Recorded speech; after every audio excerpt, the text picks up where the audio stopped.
Hi, welcome back to Homeschool Peace. I'm Cassandra. Today I'm going to be sharing with you the Good and the Beautiful Safety Unit. We use the safety unit during this school year, and we actually just finished the last lesson today, and it was such a fun thing going through. We really loved it. So I just wanted to take some time and just share it with you, flip through some of the pages and give you some good close-ups so you have a feel for what's included in the Good and the Beautiful Safety.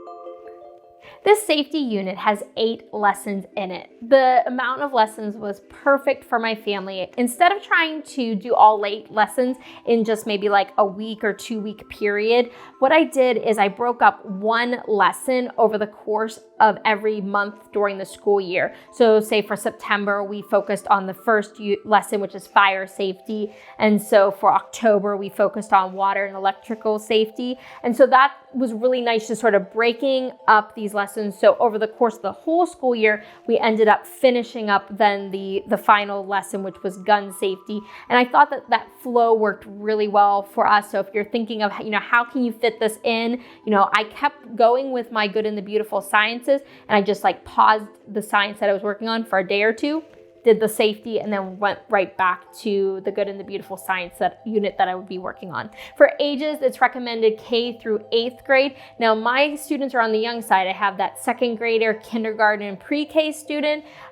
All 3 of my kids were able to easily go through this material. There really wasn't anything that I felt that was inappropriate for them. There was maybe a few things talking about, how God gave me a body, some things with maybe internet safety that, maybe your super young children may have not yet come in contact with. So those ones you may want to read ahead of time just so that you can decide if some of those topics you want to bring up or not. But for my family, I felt like it was appropriate for all of my kids, and I was able to talk to them about these topics on their level. And I really appreciated that they brought in some things that I wasn't really expecting with a safety unit. I was expecting your fire safety or your water safety, but being able to have those topics about, making sure we protect our body or making sure that we're safe when using electronic devices. I was happy they put those things in because it gave me some really great talking points to my kids to be able to really share and talk about these safety items. The first thing with the safety unit is you go into the supplies that you would need. Now, if you're used to the Good and the Beautiful Sciences, most times you have to gather a good handful of supplies that you need for your activities or the lessons. Because this is a safety unit, you're not really doing, obviously, science experiments. So I felt like the things that you needed, supplies on hand, I had everything. I really didn't really need to run out and go pick up a bunch of stuff. So I felt like it was really a good, easy, open and go. There wasn't really additional books that I needed either. There was obviously things that I read to my kids within this, activities already within it. I didn't really need to have a bunch of extra books on hand either. With each of the lessons that you go through, there are safety rule cards that you can that come with it that you can either print or take the printed sheet and laminate. So I did laminate these.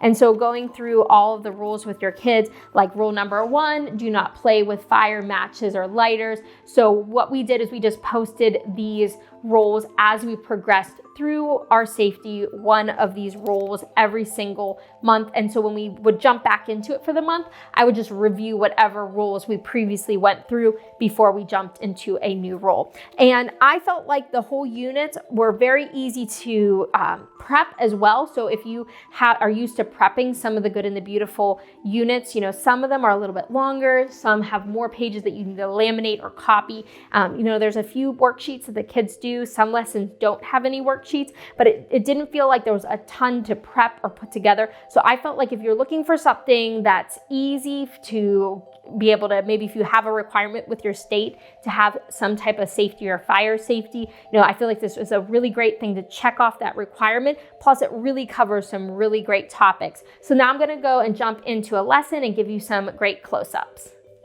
So just taking a look at an example lesson, it follows very much like what you're used to for the Good and the Beautiful Sciences, obviously this first lesson is about fire safety. You have your objective, you have some intro questions. Throughout any of the lessons, there's many different discussion points with the kids. So this one starts with a discussion.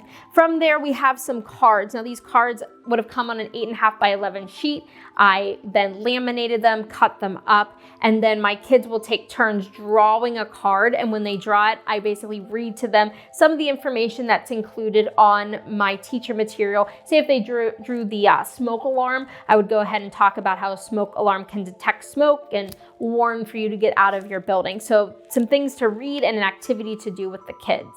From there, they talk a little bit more about when to call for help, also practicing your stop, drop, and roll. It brings into the first rule, and so each of these lessons has that rule as mentioned. So this one being the do not play with fire matches or lighters. So I go ahead and have my child read this, or I might read this and then post it on one of our boards. And then you're going to do another activity with them using this safe and not safe cards. So you can lay this out in front of you or on a table and then have them take turns drawing one of these cards, which have scenarios on it or different situations. And so they will read those and determine, should it be under the not safe or the safe category, and work together on putting them in the right location, drawing a card at the time. After that, you talk about more the escape plan of your own home. And this was really great for my family. I had them sit down and draw a map of the house, talk about where are our escape places. I even had my kids put little stickers on different parts of the windows or doors to identify, like, this is where I can escape from. We then also did, after they drew their fire escape on a piece of paper, we also talked about where is our meeting point. I had my kids do a practice fire drill, starting in their beds. Maybe it's also, you could have them start in a different location of the house, but what do they do when they actually hear the fire alarm? Now I just put on the real fire alarm so my kids could actually just hear it. I triggered it. If not, obviously you could play an alarm on your phone or something just to get them moving and then be able to go meet at that location. They also encourage, if you can, obviously go visit your local fire station. That would be really great to be able to do. But that once you complete that and also go ahead and do the fire escape, you could do it a couple times. That's pretty much the end of the first lesson. I felt like the lessons going through the safety unit were very simple, easy to get done. As you see, like, everything was pretty much the cards that I had. Not all the lessons are like that. Some of them do have some other materials that you might need to gather. But I did feel like the lessons worked really great, and my kids, even at the very young ages, were able to follow along, and it worked very well for our family. I hope this was helpful going through the safety unit from the good and the beautiful. If you have any questions of the material that I shared or how it worked for us, leave those questions below. I would love to answer them. And before you leave, don't forget to hit that like and subscribe, and I will talk to you soon. Goodbye.